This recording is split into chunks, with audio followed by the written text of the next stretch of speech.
Mulirizanga komandi mu lutalo. Kuno bwe tuli mu luki. Olutalo tulwanyisa mwami Museveni efuga bbiri. Komanda Dr. Besigye akomandiza olutalo okumala ebbanga. Atenga tulekawo. Muli beteefuteefu ogenda maaso n'olutalo. Abakamera be baba bajja.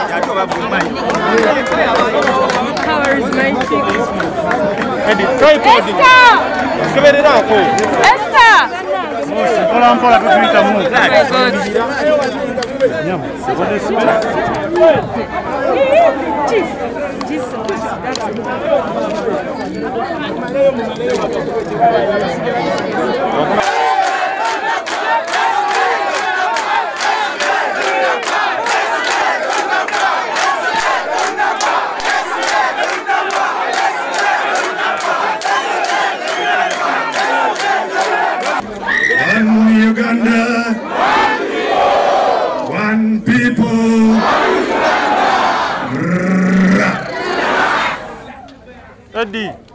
Ekigenda mu maaso kitegeera bulungi n'obutatereera kutegeera bulungi naye mukakkane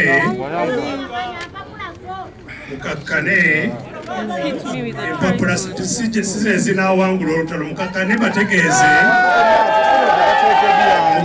mbategeeze olutalo bwe tunaalulwana kubanga nabagamba tinayingira lutalo ndiluvaamu nga luwedde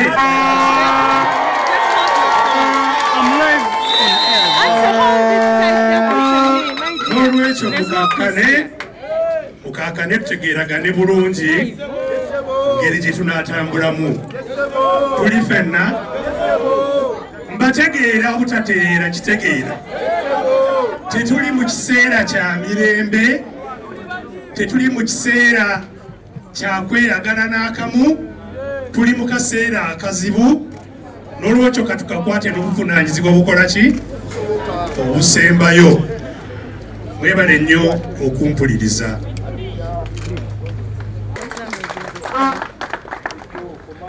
I would like, therefore, to first of all thank all of you, especially our gallant fighters in the struggle who have fought. Many of you are carrying injuries. Some of our colleagues are not here because they are maimed. I wish to thank all of you for holding fort and fighting on till this moment.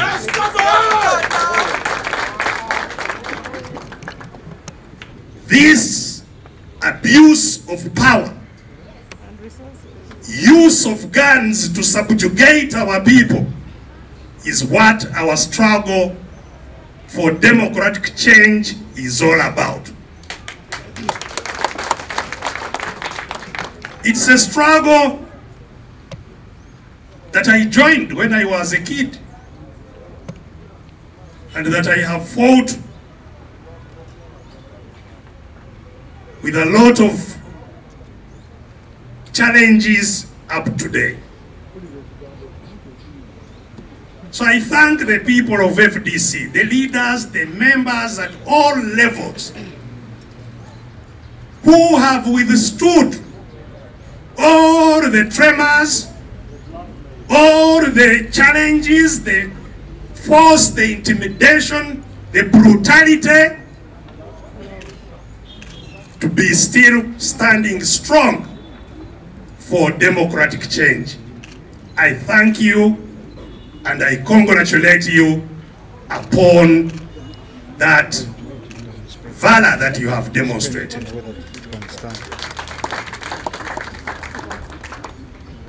Last night, I had Mr. Museveni concerned that some NRM members were assaulted during the youth elections. And he was charging, we shall not allow this, we shall crash. Shame on him.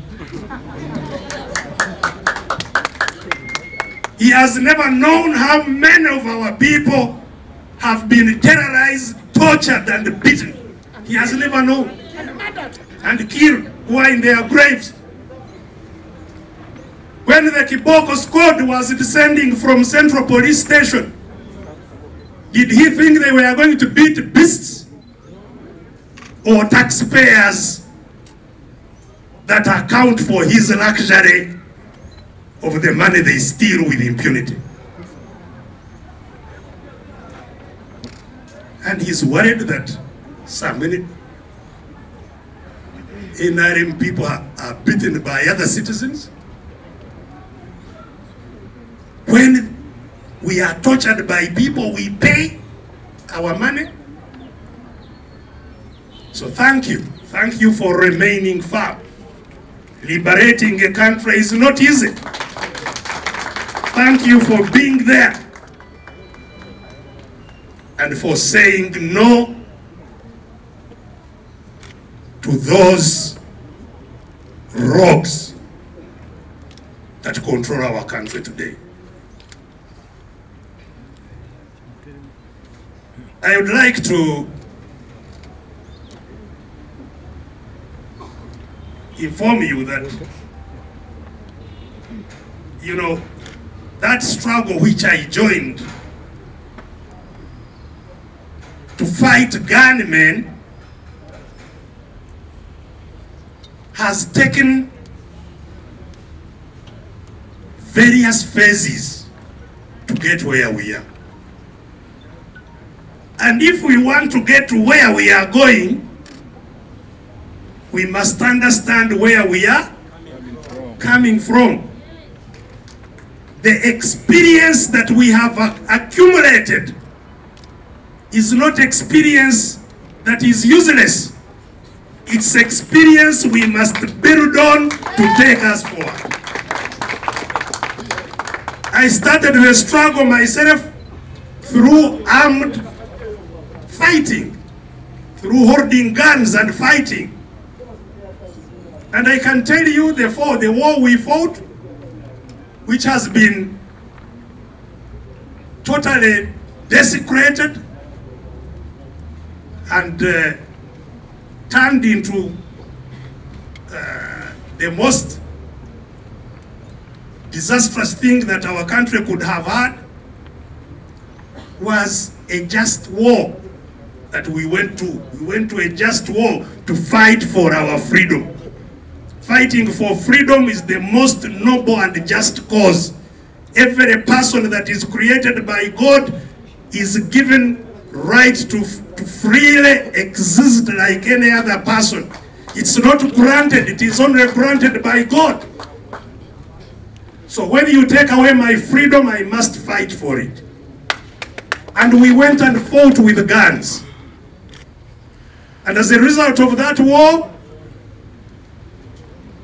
500,000 people perished during that struggle. But yes, freedom has a cost.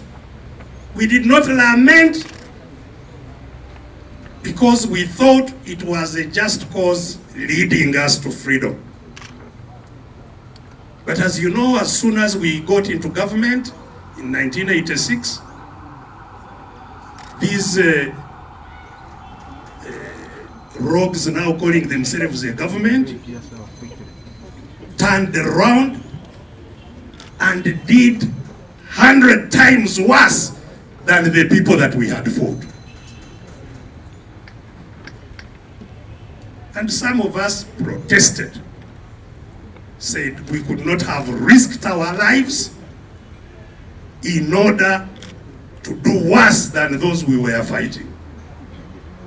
Because me, I was never a politician, I was a medical doctor.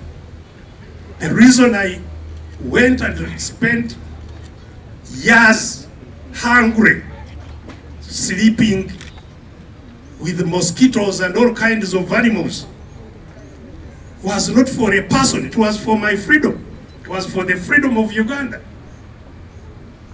So when our colleagues betrayed that struggle, some of us rejected and started right away challenging them. And some of you have not been around to see those different phases that we went through. 201 election. Even in 201, I was not really meant to be a candidate. I became a candidate by circumstances, just the last hour. Because I was retired from the military in October, and that October I became a candidate for an election in February. But that election of 201 was a major turning point in what was going on. It is still the most violent election we have had in Uganda up to date. Many people died, many were wounded and so on, arrested, terrorized.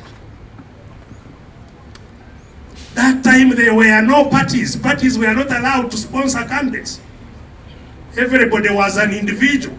I stood in the election of 201 as an individual. There was no FDC, there was nothing else. People who rose up to support me were just supporting elect Colonel Kizza Besigye, that was all. There was no organization. But our people fought, and through that fight, some changes happened. Because even in spite of having only 3 months, I believe we won that election, 201. And we went to court. And the court confirmed that there was widespread cheating and there was no free and fair election. Court in its unanimous judgment, there were 5 judges then in 201.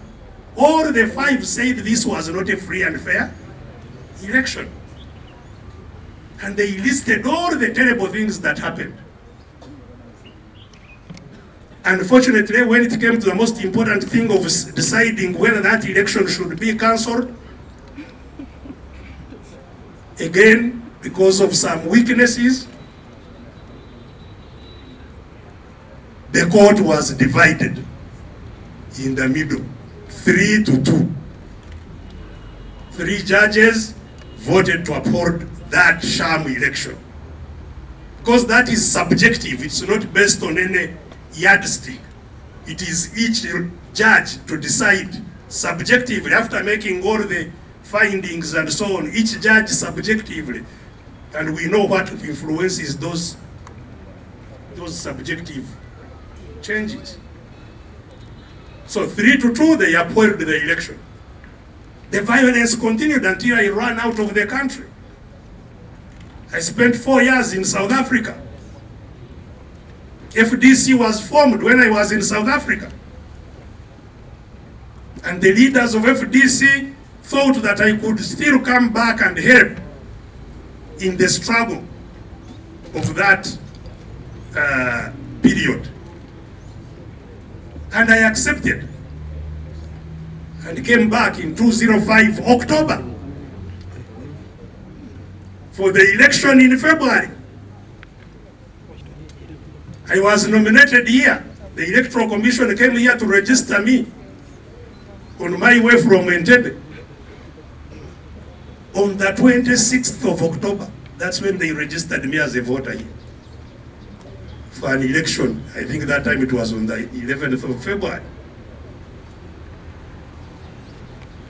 And then 2 weeks later, on the 14th of November, I was arrested and charged with rape,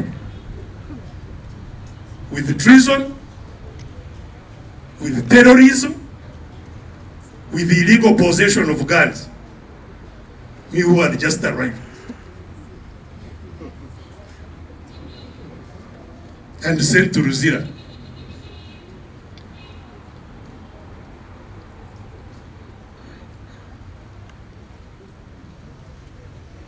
I was given bail from Luzira. The court was attacked and said you cannot get out.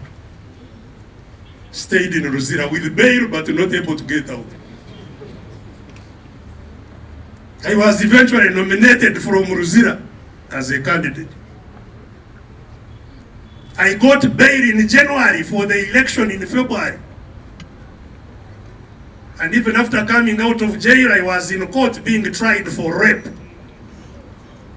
up to the election time. But our people fought. FDC had just been formed. It had weak structures in the country. But our people fought extremely hard. And I am sure we won that election. Many people have said so, including those who were on the other side. All these people who desert, that's what their first message is. By the way, you won. Why didn't you say when you were still there?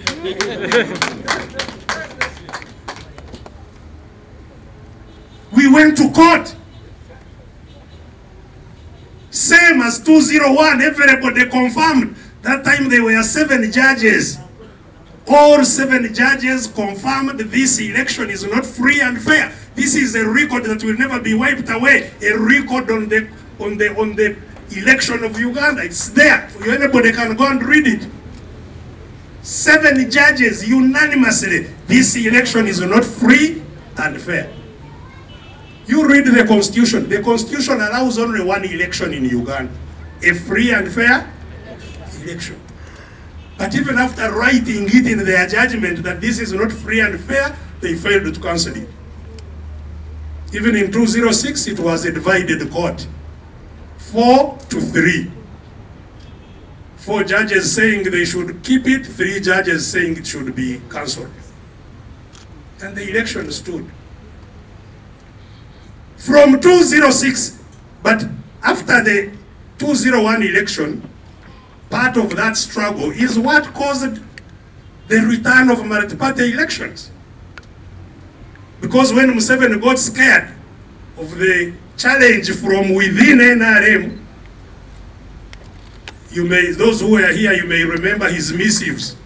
He said Besigye did not consult our organs.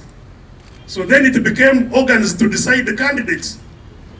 And all this, his mistakes are what were taken by Mulodi here and his, the Honorable Paul Kawanga Semogerere, who led the petition. They compiled all the evidence and took it to court.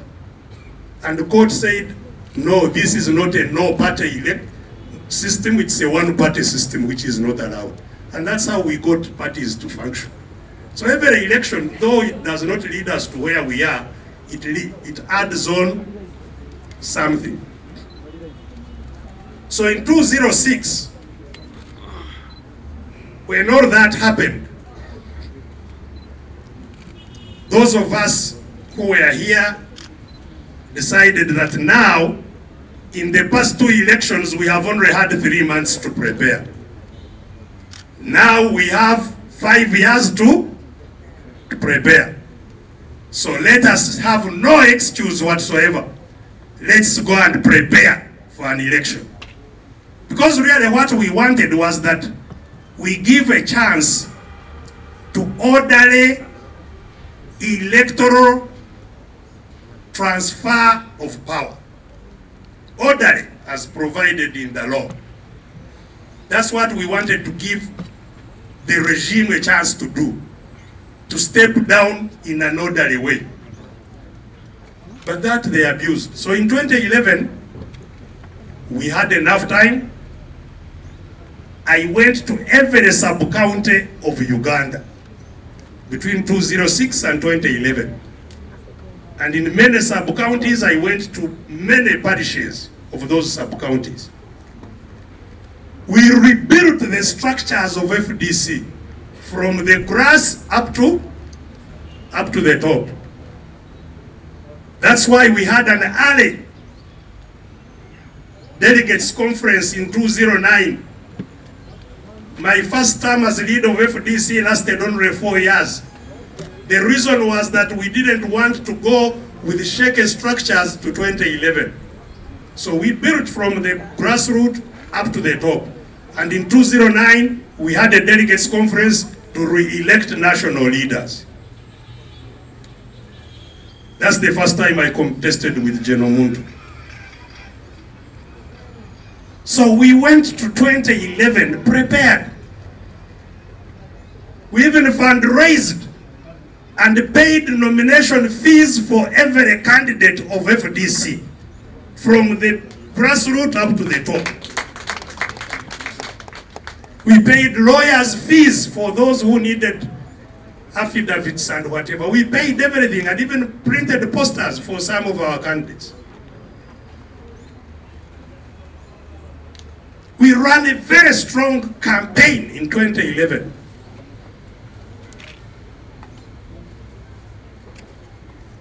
Of all the 4 elections that I have participated in,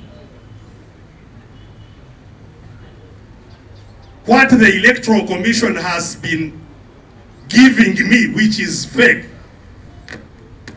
that is when they gave me the least votes in 2011. Of all the 4, that's when I got the least. What they read out was the least that I have ever got. Much less than when I had only 3 months and no structures.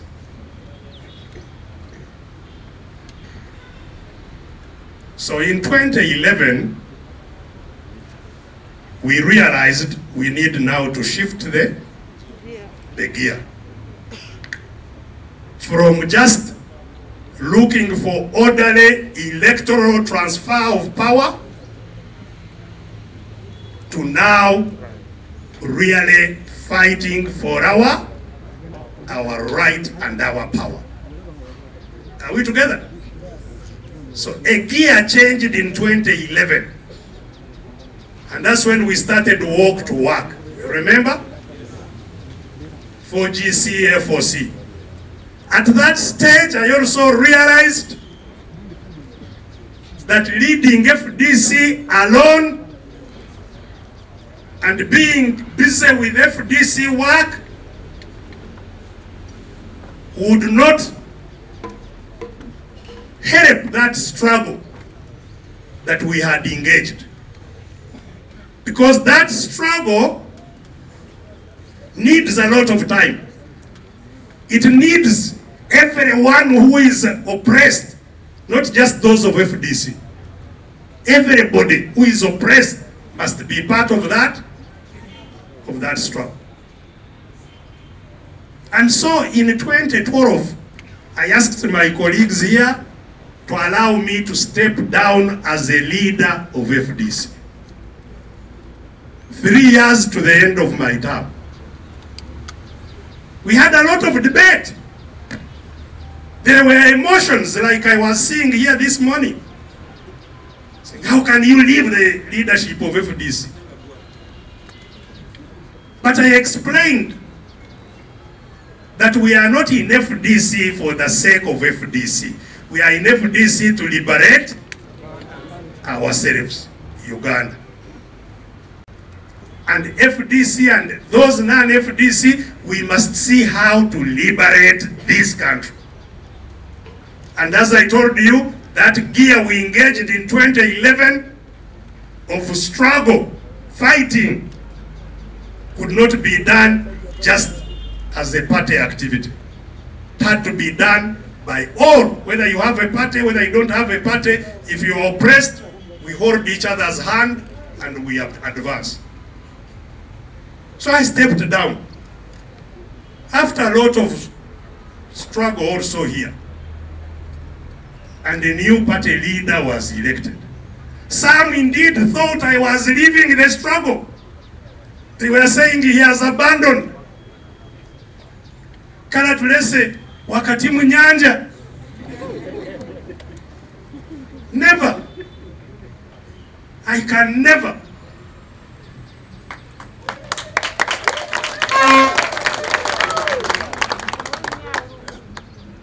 I just changed the position.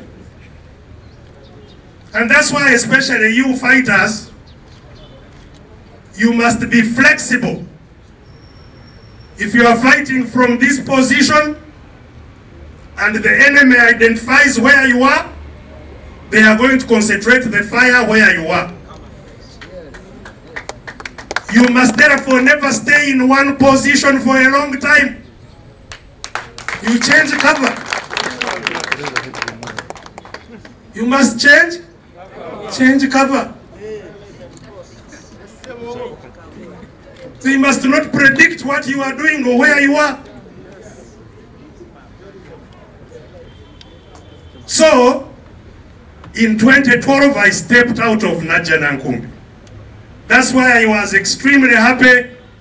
Many people, especially out there, the loudspeakers of the rogue regime, were predicting doom. Hey, now Besigye has gone, FDC is finished.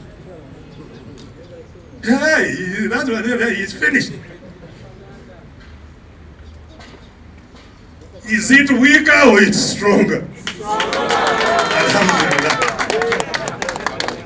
Stronger. But the struggle outside is also stronger. So yes, we went out. I was fighting shoulder to shoulder with Lord Mayor.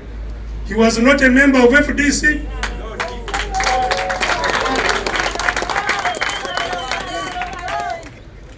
We've been fighting shoulder to shoulder with many people who are not necessarily members of FDC.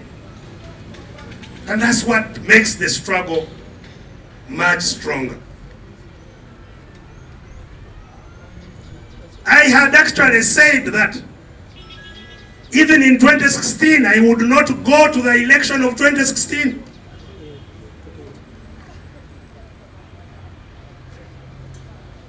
When these processes were going on, I was out of the country, but I had not left the struggle. And I would not want to reveal on this occasion what attracted me to come back in 2016 it was not because my assessment of what elections do had changed. No. But I made an assessment together with our colleagues that there was a greater danger that we needed to deal with, which at an opportune time we shall have the freedom to talk about. But now I came back with both gears. Are we together? With the gear of the struggle and the gear of the election, the campaigns for elections. And that's why some of you who listened to my message during the campaigns or the message of our party, we were telling Ugandans that actually the country they were talking about getting a leader for was not in their hands. That the country is not in there. This country is not in the hands of Ugandans. It's in the hands of the gunmen that captured it and who use it arrogantly, act with impunity, steal with impunity. I don't think this country will ever have looters or plunderers like these plunderers led by Mr. Museveni. It has never happened. They are using COVID money to rent support.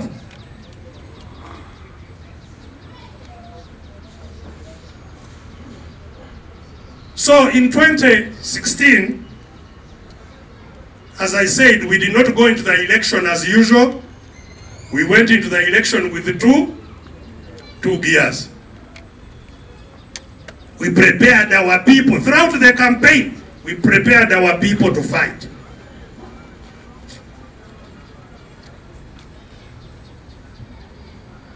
And there is absolutely no doubt about the support of the people of Uganda that we got in 2016.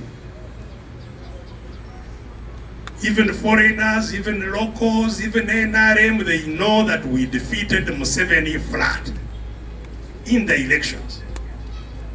They came here, raided headquarters, kept it solely for themselves for 3 weeks. They were the ones in charge of our headquarters for 3 weeks. They had hoped to capture the declaration forms that we had got in 2011.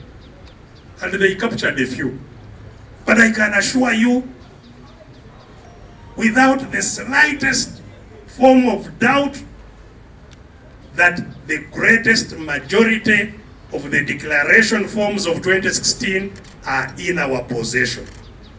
And that's why, and we can use what we have in our possession to demonstrate to anybody that it is us who won that election. And that's why we were demanding an audit in 2016. Even some foreigners offered to audit the election so that we give them our evidence and whoever else challenges us brings theirs. Our friends, the Swedes, stepped in to help. We even signed a memorandum agreeing to audit, which is in our possession, the memorandum for audit of the 2016 elections. Then Mr. Museveni knew that we were now pressing him against the wall. He chickened out. Said, I'm no longer interested. Even after he himself had also signed, accepting an audit. So there is no doubt that Mr. Museveni is totally illegitimate as a leader of this country. As you know, they took me to jail, charged me with treason for declaring myself a winner. And I went to court and said, yes, it's true, I declared myself, here I am. try me. Let me show you that it is I indeed who won. That's why I declared myself. It's now 5 years. We are going into another election. They have never tried me. I am still a prisoner on treason. Never tried. Because they don't want the truth to come out.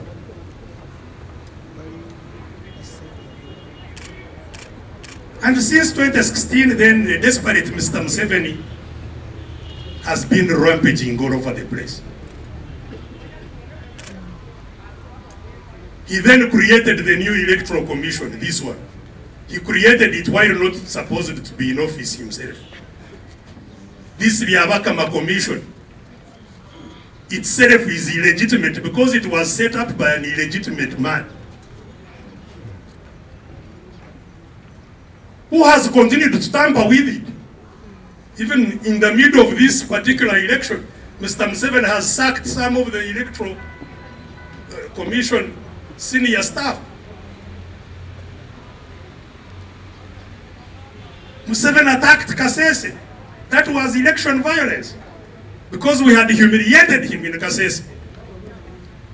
Even with their cheating and whatever, the gallant fighters of Rwenzururu, of the Banyarwenzururu in Kasese, fought and took every elected position there. He knew this was a bad example and went and attacked Kasese. The king of the Banyarwenzururu is still in prison here in Kampala. From 2016. Hundreds of the people of Kasese are in jail up to now. Hundreds are in mass graves in Kasese. That's 2016. He did not stop there. We were lucky the country was given a bonus when the Americans arrested a man that brought bribes to them. A man called Chi Ping Ho. The money he brought was also for elections. The evidence is there in part of what he was tried for in the court. The evidence is there that he was contributing to an election. Bribe from the Chinese man.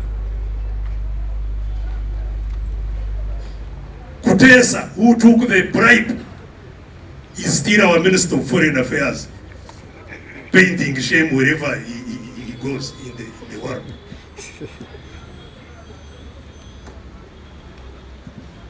Then, Mr. Museveni would not be on the ballot today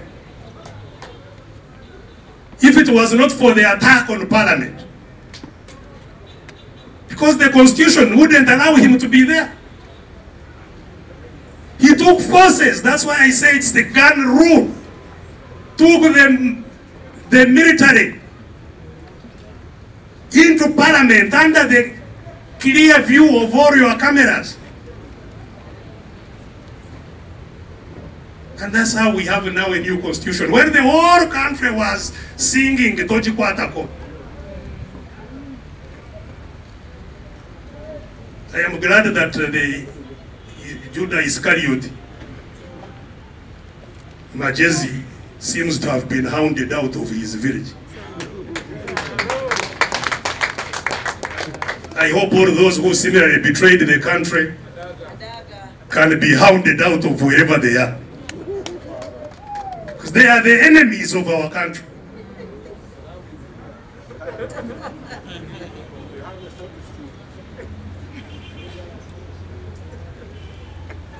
Since then, that's how Mr. Museveni now took money from government to go on the campaign to be a solo candidate. Parliament gave him, I think it was 50 billion to go on the campaign for solo candidate. 50 billion. They were paying every NRM person who appeared 100,000 shillings. Was it 300? Trust the Ugandans, at least they shared into that because they would wait outside the meeting and grab it from them. So that is how we have come to where we are. Now for us in 2016, when I came out of jail, together with our colleagues here, we decided to now strengthen the struggle platform by forming the People's Government. The People's Government has been working day and night with one task: legitimate hold of power by Mr. Museveni and the rogue government he leads. That is the mission of the People's Government. And we have worked, I can assure you, we have worked hard all these 5 years. There have also been some interferences with our work, some from the regime, some from outside the regime. But we have withstood them and remained focused on where we are going. So ladies and gentlemen, we are at another crossroads. When the junta, the gunmen are organizing another election to legitimize themselves. That's what they are doing. I told you that in 2016, both my hands were busy. This one engaging the election gears, this one engaging the fighting gears. That is not very efficient.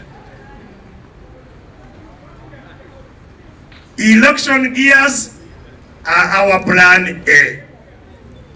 The fighting gears are plan B. And the plan B is wide. Plan B is quite wide. It's involving. It is my humble decision that I have discussed intensively with my colleagues that we get somebody to lead plan A and you leave plan B for me.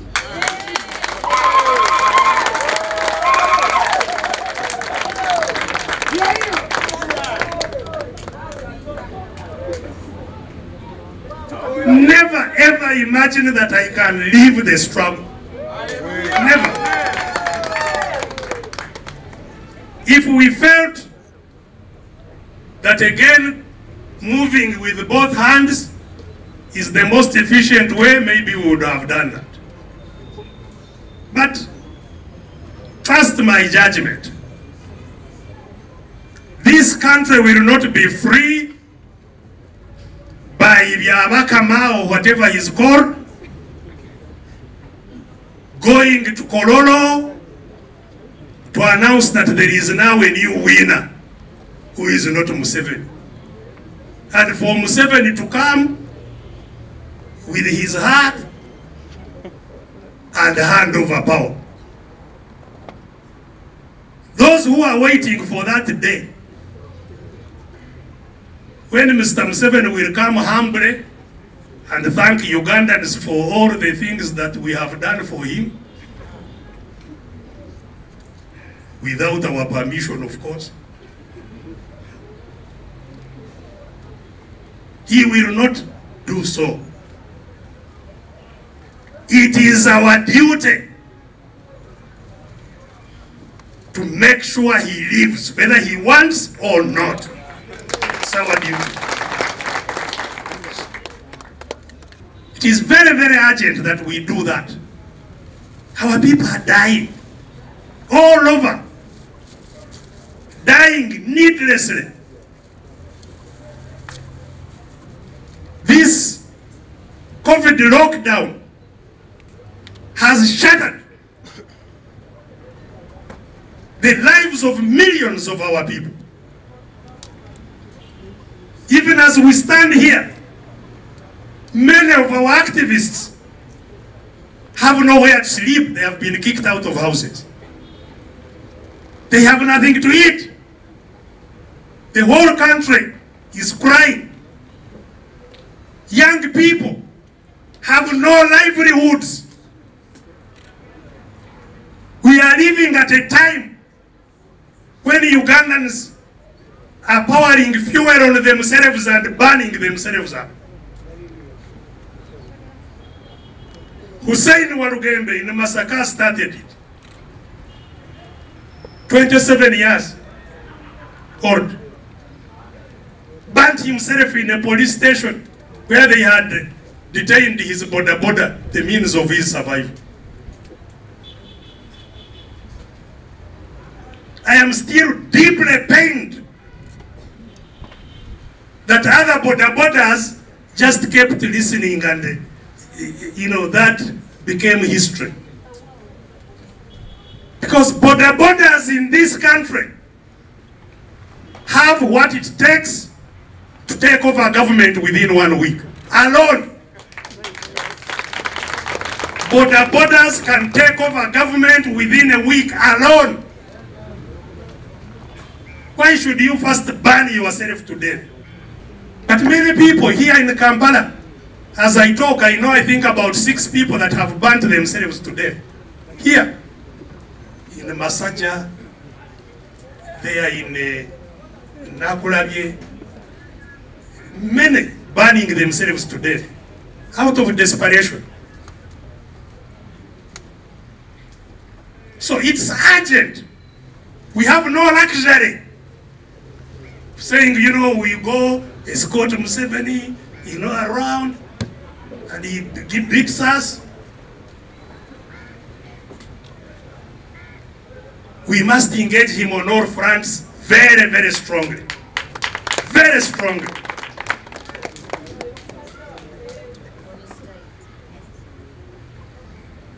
And I can tell you, I have never woken up to do anything else except to watch how this thing can come to an end. It's my full time, 24/7. I don't have any other engagement. So I cannot be talked over as if I am leaving, going somewhere. No. I will work myself flat out to make sure that we can regain control of our country as quickly as possible.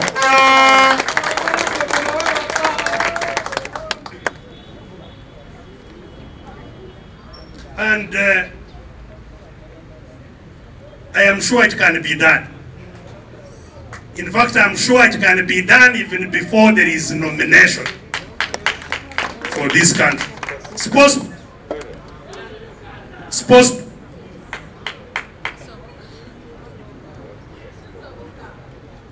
The regime is finished. I told you, even the money they are using now, they borrowed it for COVID. They don't have any money of theirs. What they are using to pay these soldiers has just been borrowed from World Bank for salaries. Just borrowed it. That is not a government that disturbs us for long. The whole country is crying for change. Mr. Museveni no longer has any support except the ones he rents for cameras.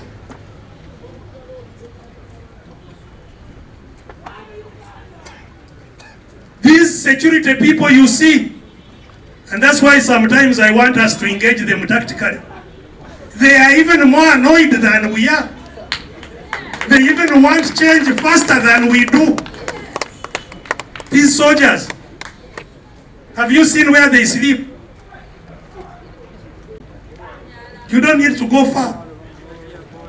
Just to go to any of these barracks and you see how their families live.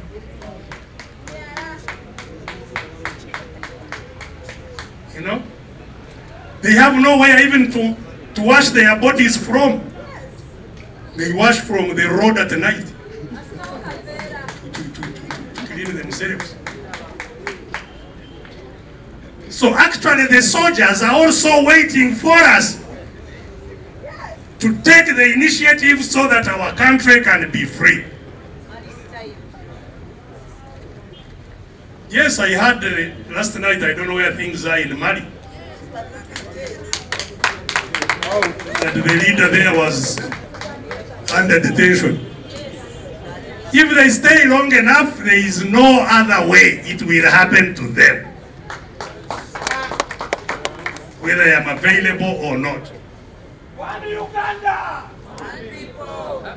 So ladies and gentlemen, the fight is on. The fight is on. So you have two channels that you must listen to. Two channels. Channel A and Channel B. Channel B. So some will be operating from Channel A, others will be operating from Channel B. But Channel B, mark you, supports Channel A fully. Are we together? Yes. We support Channel A, our Channel A fully. Because in any case, all fighters can vote. Not so? Yes. But not all voters can fight. Are we together? Yes. So our priority is to turn every Uganda into a fighter. And once they are fighters, we can win, whether election, whether no election. There is no reason why we should wait for an election. For a Mr. Museveni who didn't come through an election anyway. Is it an election which brought him? Why should he expect that we will wait for his rigged election to get rid of him? So, kindly, Sibalaba, warm up.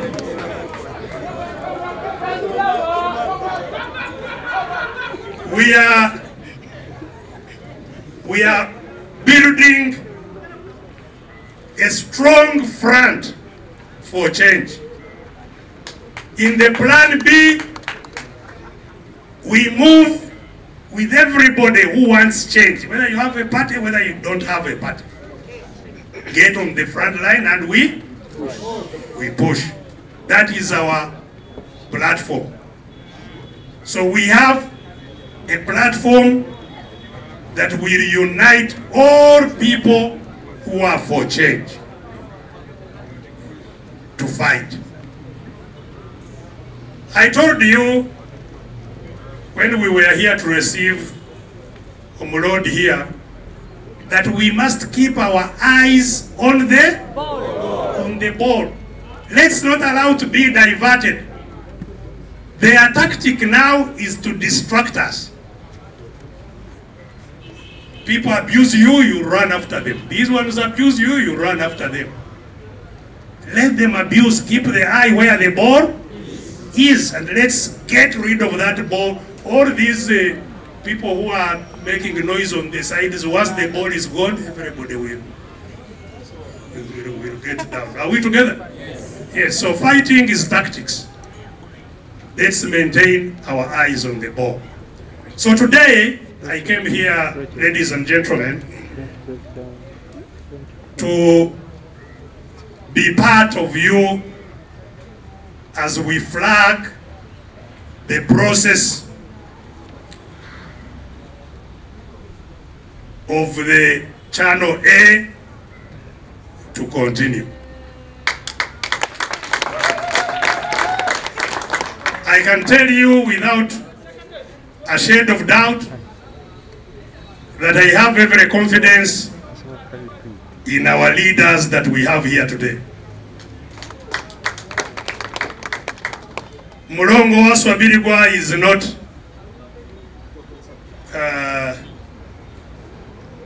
new to the challenges of Channel A.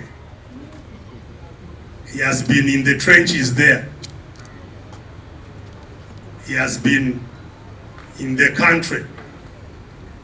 He has also been abroad. That's why he has the title ambassador. So he has friends that we hope he can now invite. If they are friends, this is the time they have to come. We need a lot of support at this critical moment.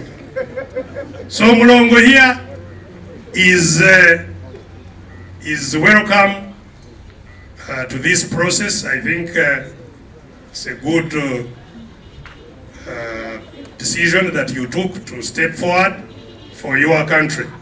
Some people think that becoming a leader of any form of struggle is a job, that it is, you know, desirable, you aspire to it, you fight to become a leader in the struggle. But if you test it, you will know that it's not entirely a cup of tea. But I trust Mulongo Besigye is up to the mark, and I congratulate you upon taking the decision to express interest.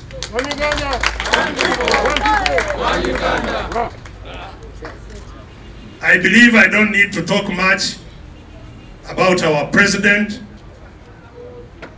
the one and only Poa.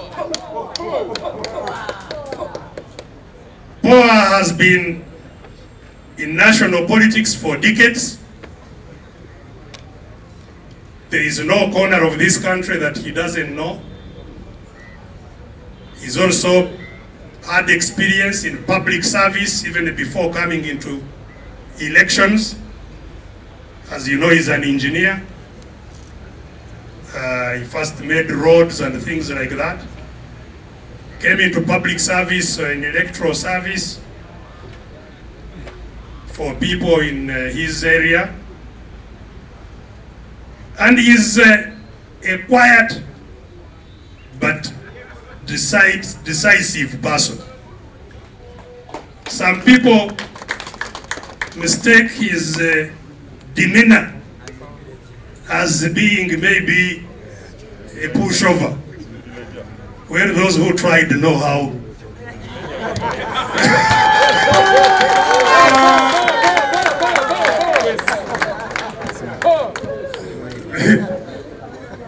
If there are people out there underestimating him, think again, because he's full of surprises.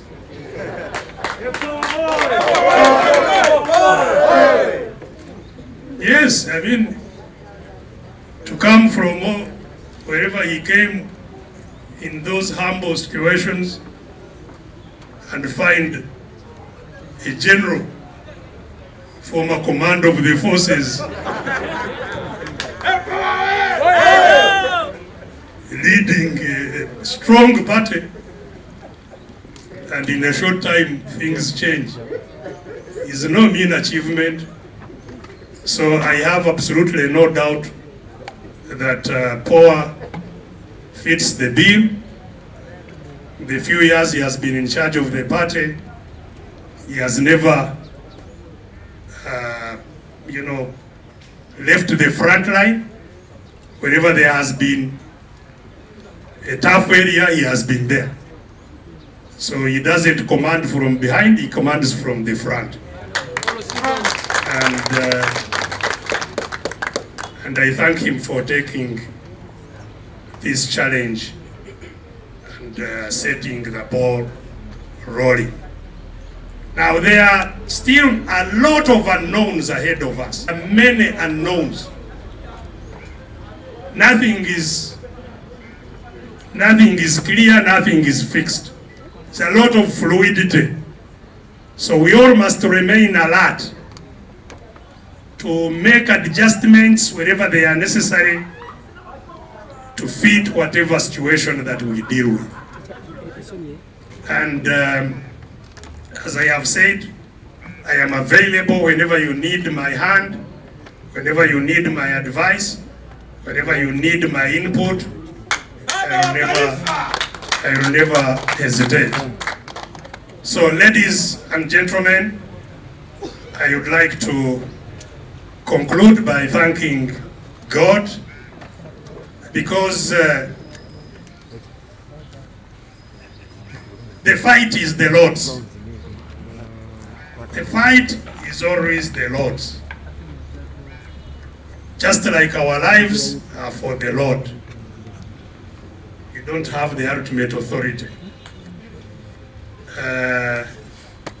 And I can say to you without any fear of contradiction that the Lord we talk about, we believe in, is always on the side of justice.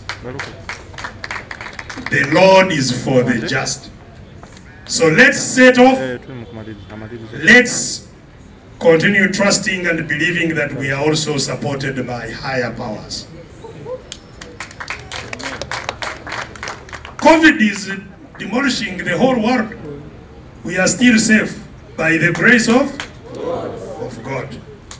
So by His grace, we shall reach where we are going. I thank you, and I wish you all the best. Let's remain firm. Let's never be diverted. We shall overcome. We shall? Overcome. We shall? Overcome. One Uganda? One people? One people. God bless you.